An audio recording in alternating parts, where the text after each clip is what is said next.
السلام علیکم بچه های گل، دوستان گرامی.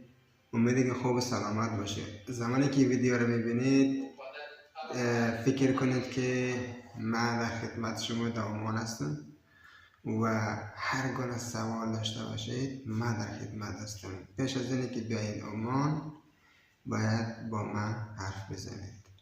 از واقعیت ها در عمان براتان میگم، بدی هایش براتان میگم، از خوبی هایش براتان میگم.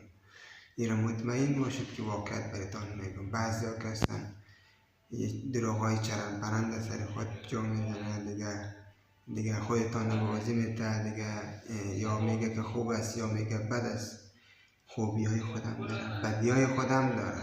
ایرا مطمئن باشید و هر کس که میخواید به عمان حتما با خود من به تماس شوید.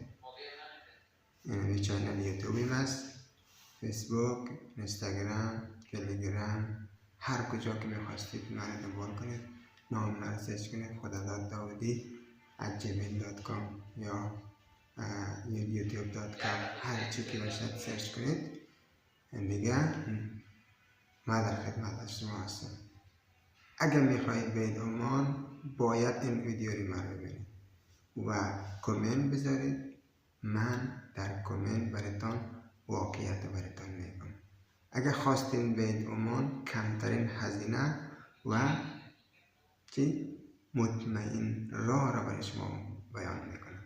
این را براتان قول میدم و این در خونم است، قسم خورده. مطمئن باشید که به ضرر نمی کنید اگر زمان این ویدیوی مرا ببینید.